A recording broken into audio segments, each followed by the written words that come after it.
हाय, hello, नमस्कार.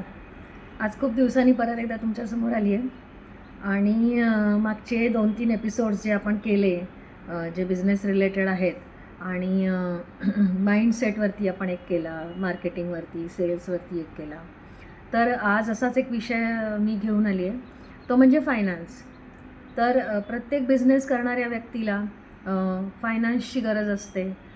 सुरुवातीला आपण स्पेशली महिला उद्योजिका ज्या असतो तर त्या आपण आपले घरातले कोणीतरी असेल त्यांच्याकडनं किंवा आपले काही सेविंग्समध्ये पैसे असतील तर ते पैसे घेतो आणि आपण आपल्या बिझनेसला सुरुवात करतो.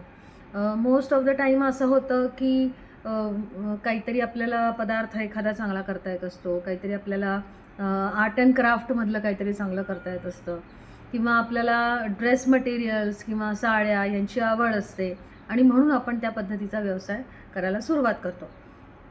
तर इनिशियल भांडवल आपल्याला जे घालावं लागतं, इनिशियल इन्व्हेस्टमेंट जी आपल्याला घालावी लागते, तर ती मोस्ट ऑफ द टाईम म्हणजे आपण म्हणूयात की 99% ऑफ द टाईम ही आपण स्वतःच्या खिशातनं केलेली असते.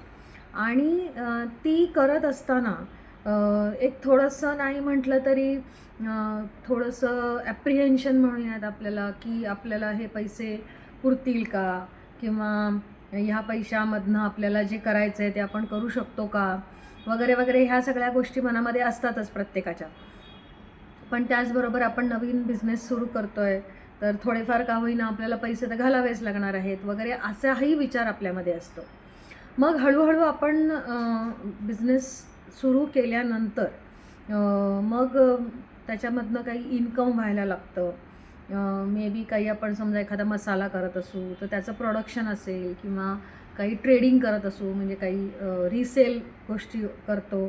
ज्वेलरी असेल, स्टेशनरी असेल किंवा ड्रेस मटेरियल्स, साड्या अशा असंख्य गोष्टी असतात की ज्याच्यामधनं आपण त्याचं रिटेलिंग करणं म्हणतो. आणि काही गोष्टी मॅन्युफॅक्चरिंग असतात की ज्यामध्ये मसाले असतील, खाण्यापिण्याचे पदार्थ असतील, फराळाचे पदार्थ असतील किंवा एखादी आर्ट अँड क्राफ्टच्या गोष्टी पण असतील की ज्या आपण स्वतः आपल्या हाताने करतो. आणि मग हळूहळू तो बिझनेस वाढायला लागल्यानंतर त्याच्यामध्ये पुन्हा काही पैसे घालायची गरज पडते. तर आता ह्या सगळ्या सिच्युएशनमध्ये खूप साऱ्या महत्त्वाच्या गोष्टी आहेत ज्या की आपण हळूहळू स्टेप बाय स्टेप बघूया.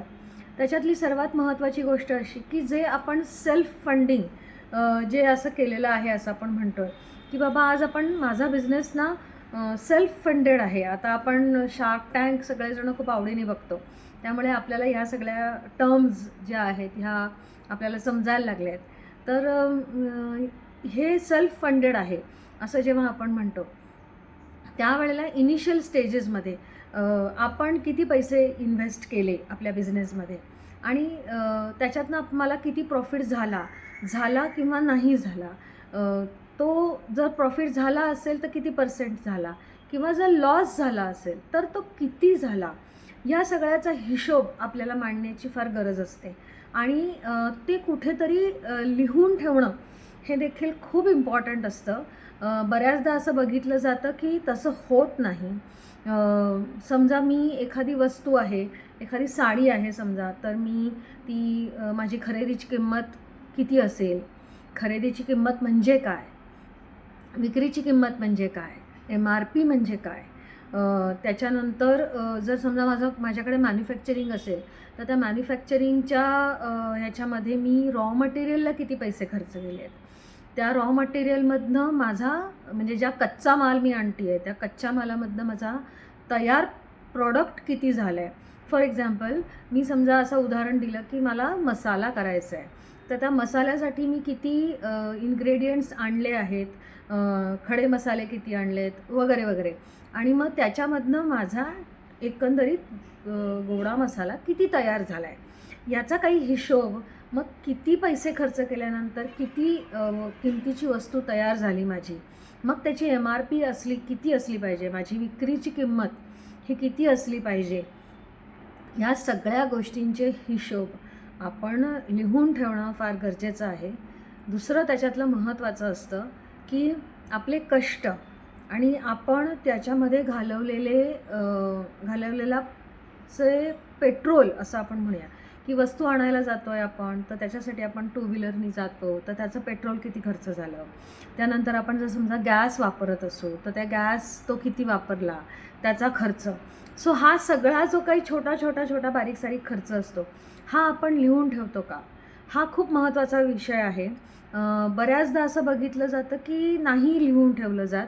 माहीत नसतं की मी आज जर मसाला एखादा करते आहे किंवा मी एखादी वस्तू रीड सेलिंगसाठी आणलेली आहे, तर त्याची माझी खरेदीची किंमत किती आहे. तो एक पीस, एक समजा ड्रेस मटेरियलचा पीस असेल तर तो मला किती रुपयाला पडला, मग मी त्याच्यावरती किती प्रॉफिट लावला, मग त्याच्यावरती मी जर डिस्काउंट देत असेल तर मग मी ते डिस्काउंट किती दिलं. ह्या सगळ्याचं कॅल्क्युलेशन आपल्या डोक्यात डेफिनेटली असतं. आपण तेवढे कॉन्शियसली बिझनेस करतही असतो, पण तो हे सगळं लिहून ठेवणं हे देखील गरजेचं आहे. एक छोटं उदाहरण मी सांगते की बऱ्याचदा असं होतं की आपण समजा एखादी वस्तू घरामध्ये करतो आहे. फॉर एक्झाम्पल मी माझ्या घरामध्ये लाडू करते आहे, लाडवाचा माझा बिझनेस आहे. ओके, सो 200 ग्रॅमचं माझं एक लाडवाचं पॅकेट आहे आणि जे मी सेल करते, मॅन्युफॅक्चर करते आणि सेल करते. ठीक आहे. तर आता त्यामध्ये समजा माझ्या घरामध्ये कोणीतरी आयत्या वेळेला गेस्ट आले आणि त्या गेस्टना मला काहीतरी सर्व करायचं होतं चहाबरोबर. तो मी काय केलं, मी माझ्याच घरामधलं एक लाडवाचं पॅकेट घेतलं, ते त्यातले 4 लाडू काढले आणि त्यांना सर्व केले. तर ह्या पॅकेटची कॉस्ट मी माझ्या धंद्याच्या कॉस्टमध्ये ॲड करते का. त्या पॅकेटचे, ते 200 ग्रॅम लाडवाचं जे पॅकेट असेल त्याची माझी मॅन्युफॅक्चरिंग कॉस्ट, तर जर समजा फॉर एक्झाम्पल 50 रुपये असेल तर ते 50 रुपये मी धंद्यामध्ये ॲड करते का, हे आपण बघायला पाहिजे. असंच अजून एक उदाहरण देते मी. समजा माझ्याकडे माझा ड्रेस मटेरियल्सचा बिझनेस आहे आणि मला एक ड्रेस मटेरियल समजा मला 225 रुपयाला पडते. 225 रुपयाचं माझ्याकडे एक ड्रेस मटेरियल आहे जे की मी 400 रुपयाला विकते. ठीक आहे. तर आता समजा माझ्याकडे कोणीतरी त्याला असंच पाहुणे आले किंवा मी कुठेतरी गेले एखाद्या कार्यक्रमाला आणि मला त्यांना गिफ्ट द्यायचं होतं. मी काय केलं, मी माझ्याच घरामधला एक ड्रेस मटेरियल घेतलं आणि गिफ्ट रॅप करून मी त्या कार्यक्रमाला ते गिफ्ट म्हणून दिलं. ठीक आहे. तर आता कमीत कमी 225 रुपयाची जी कॉस्ट आहे ती कॉस्ट मी माझ्या बिझनेसमध्ये ॲड करते का. मी 225 रुपये माझ्या खिशातनं, माझ्या पर्समधनं धंद्याच्या पर्समध्ये घालते का, हे देखील पाहणं महत्त्वाचं आहे. बऱ्याचदा या गोष्टी होत नाहीत असं लक्षात येतं.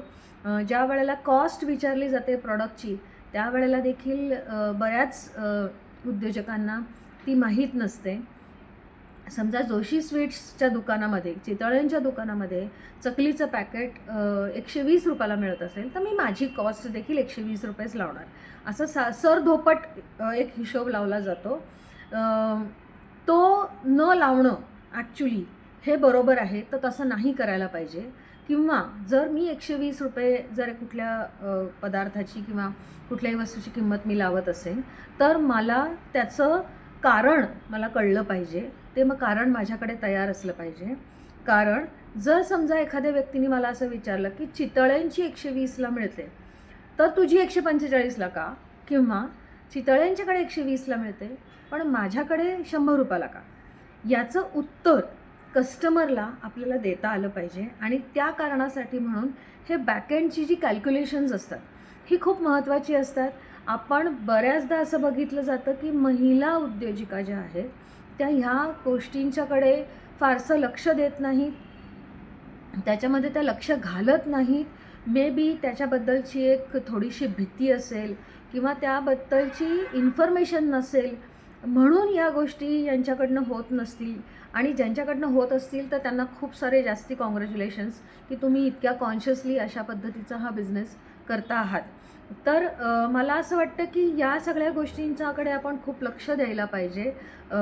फायनान्स किंवा अकाउंट्सच्या वरती आपण अजून एक सिरीज आपण केल्यासारखं करूयात की 1 किंवा 2 अजून एपिसोड्स मी डेफिनेटली करीन.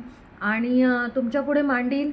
तुम्हाला जर याच्यामध्ये काही डिफिकल्टीज असतील, काही डिफिकल्टीज येत असतील, कसं मॅनेज करायचं हे लक्षात येत नसेल, तर तुम्ही नक्कीच संपर्क करू शकता.